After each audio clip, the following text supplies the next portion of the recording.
প্রশ্নের ঝুড়ি থেকে আজ যে প্রশ্নটি কুড়িয়ে নেওয়া তা হচ্ছে একটি স্ত্রী তার স্বামীর কাছে কি চায়। অনেকগুলো ছেলে বন্ধু একই প্রশ্ন করেছেন যে আপনি তো সবসময় নারীদের কথা বলেন এবং আপনি সবসময় বলেন আপনি নারীদের মন আপনি বুঝতে পারেন। তো আপনার কাছে প্রশ্ন, একটি স্ত্রীকে সুখী করতে আসলে কি প্রয়োজন? একটি স্ত্রীকে সুখী করবার জন্য একটি পুরুষ কি করতে পারে? ধন্যবাদ আপনাদের প্রশ্নের জন্য।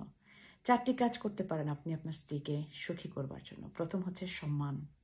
তাকে সম্মান করুন। সে আপনাকে যতটুকু সম্মান করছে, যদি পারেন তার চেয়ে বেশি তাকে সম্মান করুন। কারণ আপনার স্ত্রী আপনার সন্তানের মা।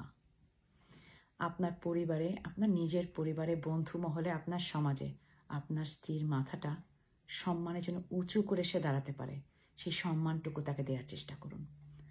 নাম্বার 2, প্রাধান্য। একটি মেয়ে তার স্বামীর জীবনের প্রাধান্য চায়, কারণ বিয়ের পরে একটি মেয়ের জীবনে তার নিজের বাবা মায়ের চেয়েও তার স্বামীর প্রাধান্য সে বেশি দিয়ে থাকে। তো একটি মেয়েও আশা করে তার স্বামী তাকে যেন প্রাধান্য দেন, তাকে জানি সবার প্রথমে রাখেন। নাম্বার 3, নিরাপত্তা। একটি মেয়ে তার স্বামীর জীবনে স্বামীর কাছ থেকে তার জীবনের নিরাপত্তা খোঁজে।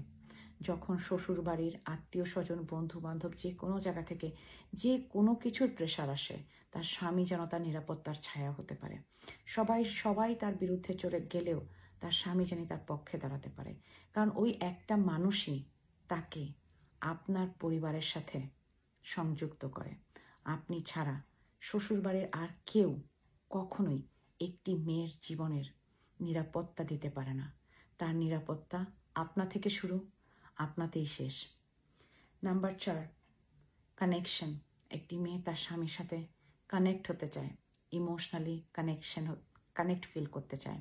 তার ইমোশনগুলোকে, তার ইচ্ছা অনিচ্ছাগুলোকে শুধু ভ্যালিড করেন এবং যে কোনো কঠিন সময়ে তাকে যদি শুধু বলতে পারেন আমি তোমার সাথে আছি, তোমার কষ্ট আমি দেখতে পাচ্ছি, এবং তার সাথে কমিউনিকেশনটা আপনি ঠিক রাখেন। এই 4টি জায়গা যদি আপনি ঠিক রাখতে পারেন, আমার কাছে মনে হয় পৃথিবীর এমন কোনো মেয়ে নেই যে মেয়েটি নিজেকে সুখী বলতে বাধ্য হবে না। কখনো না কখনো দেখা হবে। আপনাদের বন্ধু দিনা।